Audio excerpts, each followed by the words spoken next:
The Bang Olufsen's H9i's look sharp and sound great. These might be the best active noise cancelling headphones to buy right now. The biggest factor that kept me from considering the H9i's was the price. At a mind-boggling $500 US, you had many more powerful options out there like the Sony WH-1000 XM3s and the Bose QC35-2s. But after recent price drops, that equation changes completely. They have been heavily discounted. The H9i's are now at the same price or even cheaper than the WH-1000 XM3s or the QC35-2s. And for the latest prices, check out the links in the description below. And feel free to use them because they won't cost you anything extra and helps out our channel a little bit. And of course, much cheaper than the Bose NCH700 headphones. We are going to have a review on that real soon, so stay subscribed for that video. The reasons to actually consider the H9i were way more than we initially thought. Number one, they look smashing. Even Rohan looks great in them. Check out this slow-mo video of him. Thanks, I guess. With all that lambskin and cowhide leather, these headphones aren't for those who believe that animals are your best friends and should not be harmed for your audio experience. But the other materials, the anodized aluminum. Yeah, you're so American, born in the Netherlands. Yeah, and your British accent is spot on. Moving on, the luxurious materials promise something no other headphones do, a long life. Yes, not just materials that last, but it even has USB Type-C. And that makes it relatively future-proof. Even the ear cups and battery are replaceable.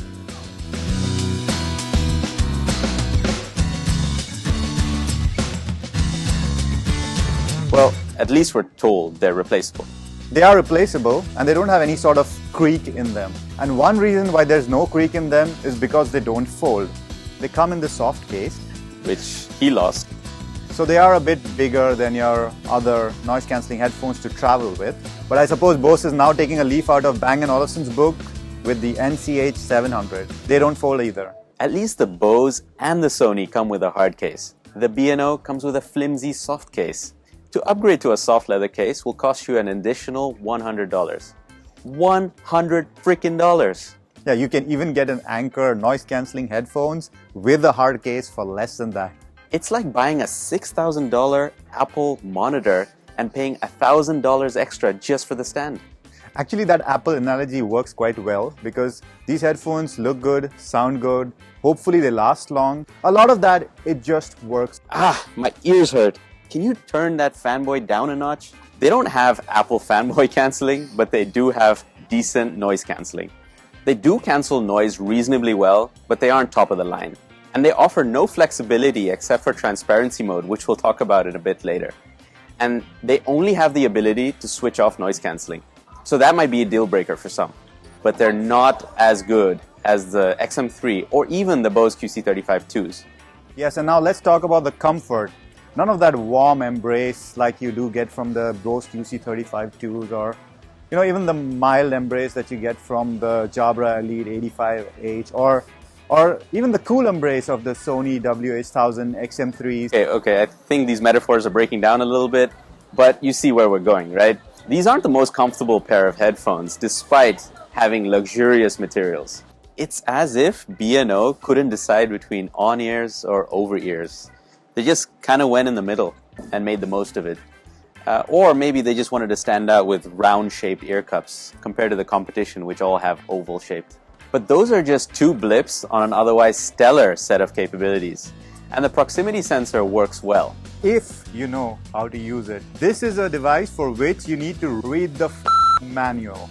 And if you're not much of a reader, this is what you do to get the best out of the proximity sensor. Wait a few seconds after turning on the headphones till the white LEDs switch off. Or you're gonna have a bunch of false pauses.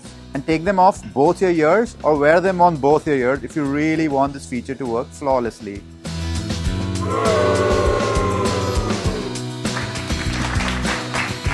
Another part which I kind of found hit and miss were the touch controls.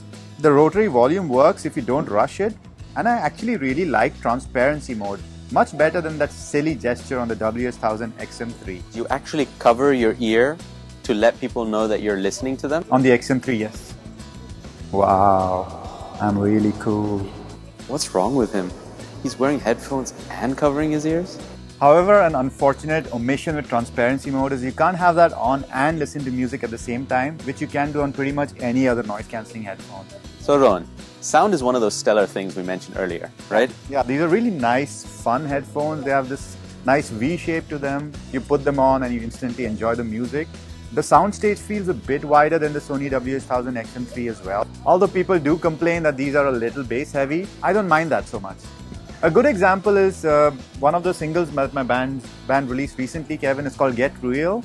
Around 2:33, there's a part where the female backing vocalists kick in, and they sound so much better and nicer on the H9i's as compared to the WH-1000 XM3, which makes the high sound a little bit washed out.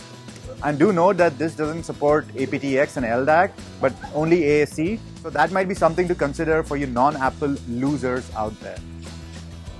The battery on the H9i's perform decently, but they aren't as big as the Jabras.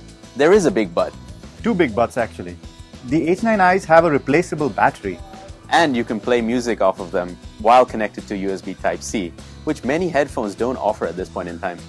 So if you run out of juice, you can listen to them while charging. And let's be real, 18 hours of wireless ANC playback, it's much more likely that the device you're connected to runs out of juice before the headphones do. Another thing that worked really well, on Apple at least, was multi-device. Switching between my MacBook and my iPhone was really smooth. I didn't even have to reconnect the devices or anything, just play and pause and it works flawlessly. And Rohan, I also tested it with Windows 10 and an Android device. Aww. And they work perfectly fine as well. However, the handover between the two devices is not seamless. You need to pause it on one device before playing it on another.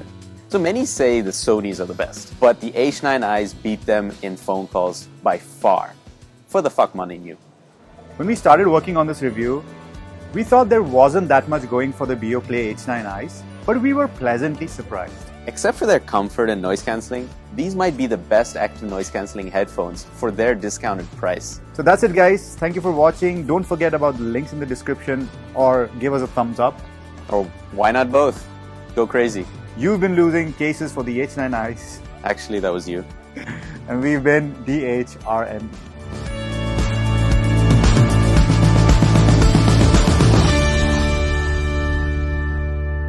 Read the full manual.